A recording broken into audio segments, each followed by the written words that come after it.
अगर मैं एक लाइन में समाजवाद को बताना चाहूं तो इसका मतलब है कि हम अपने निजी स्वार्थ से पहले वो काम करेंगे जो समाज और दूसरों के लिए सही है, जबकि इसके विपरीत पूंजीवाद ये कहता है कि मुझे सही गलत, अच्छा बुरा, समाज या दूसरों की भलाई से कोई मतलब नहीं है। जिसमें मुझे फायदा दिखेगा और जो मेरे लिए सही होगा मैं वो करूंगा, चाहे उससे किसी का भी नुकसान हो।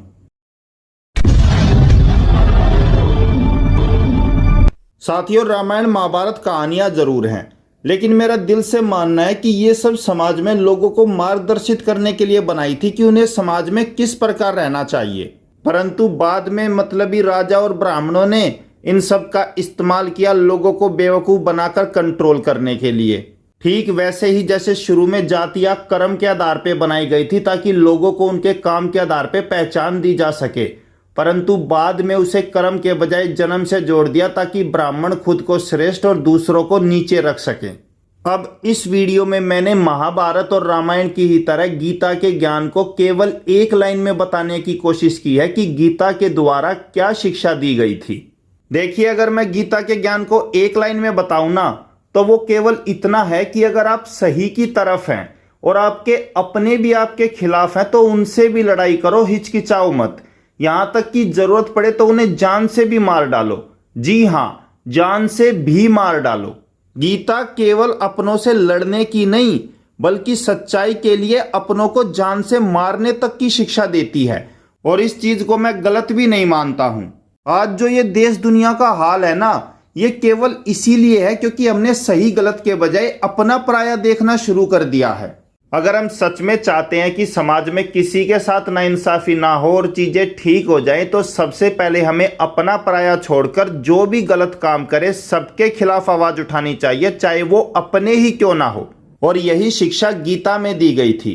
इसके अलावा बाकी जो भी बातें इसमें कही गई हैं, आत्मा अमर है, क्या लाए थे जो खो दिया, दुखी हो रहे हो, कर्म करो फल की इच्छा मत करो, ये सब बातें कृष्ण ने अर्जुन को केवल इसलिए कही ताकि किसी तरह वो उसे बहला फुसलाकर अपनों का ही वध करने के लिए मना सके। और आप लोगों को जानकर हैरानी होगी कि गीता के अंदर भी कृष्ण ने अर्जुन को समाजवाद की ही शिक्षा दी थी। समाजवाद कोई नया कॉन्सेप्ट नहीं है, ये हमेशा से चला आ रहा है। बस उस समय इसमें नास्तिकता का कॉन्सेप्ट नहीं था, जो कि अब ऐड हुआ है। देखिए, कुरुक्षेत्र में सबसे पहले अर्जुन का मन अपनों को मारने के ख्याल से डगमगा गया। तो जब कोई हिम्मत हारा हुआ आदमी हमारे सामने आता है तो हम क्या करते हैं? सबसे पहले उसे बैठाकर शांत करते हैं कि देख, टेंशन मत ले, जो भी हुआ है अच्छा हुआ है और हम सब संभाल लेंगे।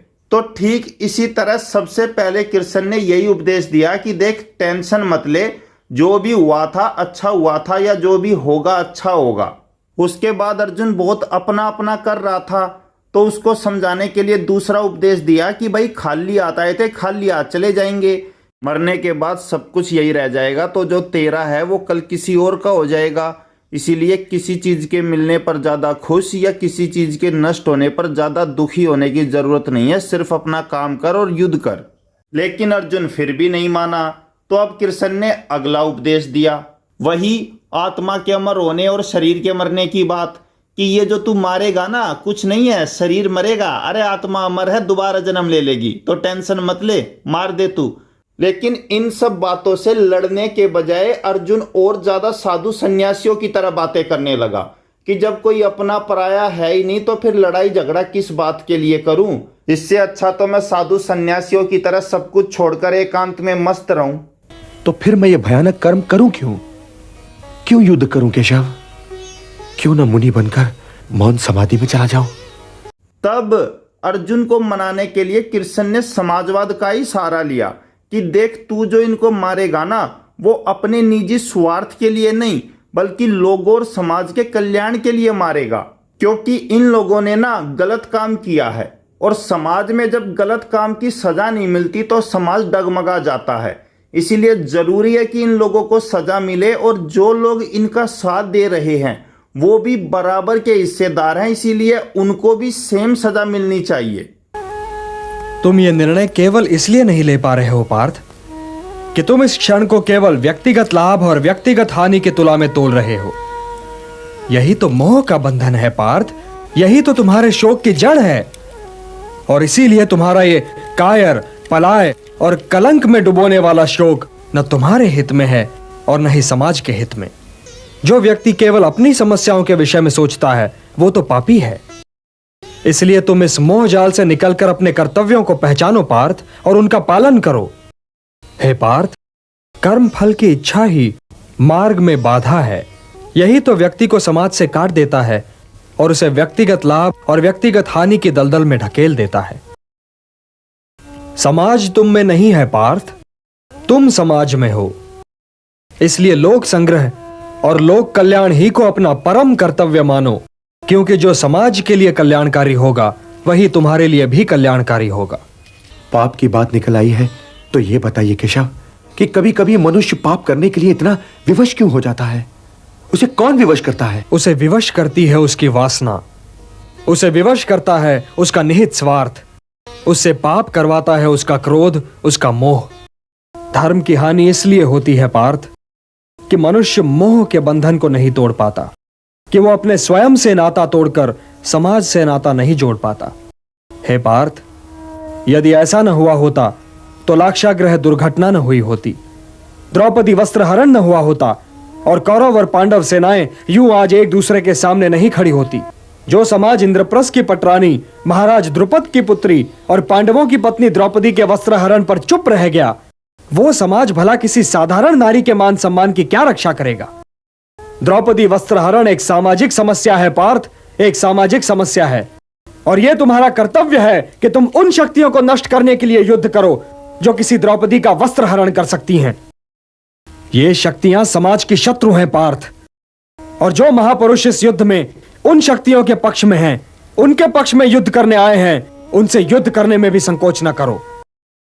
अपने व्यक्तिगत क्रोध और व्यक्तिगत मोह के बंधनों से मुक्त होकर लोक कल्याण के लिए युद्ध करो पार्थ, यही तुम्हारा परम कर्तव्य है। अर्थात यहाँ घूम फिरकर बात वही हो रही है कि पूंजीवादी सोच के बजाय समाजवादी सोच रखनी है और जो दूसरों के हित में है वो काम करना है। तो इसी प्रकार अर्जुन भी इन सब बातों से प्रभावित होकर युद्ध के लिए तैयार हो गया, परंतु अभी भी उसके मन में कई डर थे कि इतनी बड़ी सेना है, हम नहीं जीत पाए तो क्या होगा, वगैरह वगैरह। तब कृष्ण ने उन्हें अपना अंतिम ज्ञान दिया कि कर्म कर, फल की इच्छा मत कर। इसका मतलब ये नहीं है कि तू फल के बारे में सोच ही मत, इसका मतलब ये है कि कैसा फल मिलेगा उसके बारे में मत सोच, केवल अपना काम कर। युद्ध के बाद तू हारेगा जीतेगा ये सब तेरे कंट्रोल में नहीं है, तू सिर्फ लड़ सकता है। हो सकता है लड़ने के बाद तू जीते या हारे, लेकिन अगर तू नहीं लड़ेगा तो तू 100% हारेगा, और अगर तू जीत गया तो देख तुझे पूरा राजपाट मिलेगा। लेकिन अगर तू हार भी गया तो टेंशन मत ले, क्योंकि मरने के बाद तू स्वर्ग में भी सबसे ऊंचे सिंहासन पर बैठेगा, क्योंकि तूने निस्वार्थ अपना काम किया है।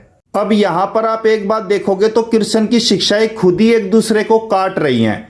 एक तरफ तो वो सब मोह माया है, किसी चीज से ज्यादा मतलब मत रखो जैसी बातें करते हैं, दूसरी तरफ अर्जुन को स्वर्ग में सुख भोगने और धरती पर राजपाट मिलने का लालच भी दे रहे हैं। तो इससे पता चलता है कि कृष्ण या गीता का वास्तविक मकसद अर्जुन को हथियार उठाने के लिए तैयार करना था। उसके लिए चाणक्य की तरह साम दाम दंड भेद जो भी नीति अपनानी पड़े वो सब अपनाई जा रही थी। और यहाँ पर जो मुझे सबसे अच्छी बात लगी ना, वो ये लास्ट वाली ही लगी कि फल की चिंता किए बिना अपना काम कर। दरअसल जो समाजवाद है ना वो भी यही है। यदि तुम विजय चाहो भी तो यह आवश्यक नहीं कि विजय तुम्हारी ही हो जाए, तुम्हारी पराजय भी हो सकती है। किंतु यदि तुम विजय से मोहित नहीं होगे तो पराजय से भी नहीं घबराओगे। कर्म फल की इच्छा ही मार्ग में बाधा है। कर्म फल की इच्छा ही तो व्यक्ति के गले में बंधा हुआ वो पत्थर है जो उसे स्वयं की तहों से ऊपर उठने ही नहीं देता। यही तो व्यक्ति को समाज से काट देता है और उसे व्यक्तिगत लाभ और व्यक्तिगत हानि की दलदल में ढकेल देता है। तो इस प्रकार ये थी गीता की पूरी शिक्षा। एक लाइन में गीता केवल यही कहती है कि सच्चाई के रास्ते पर तुम्हारे अपने भी तुम्हारे सामने आ जाए तो उन्हें मारते वक्त हिचकिचाओ मत। दूसरा, समाजवाद ही सबसे बेहतर रास्ता है। अपने लिए तो जानवर भी सोचता है। इंसान का जन्म सर्वश्रेष्ठ इसीलिए है ताकि वो खुद के बजाय दूसरों के लिए सोचे और समाज को बेहतर बनाने के लिए काम करे। अब यहाँ पर मैं आपको एक बात और बताना चाहूँगा।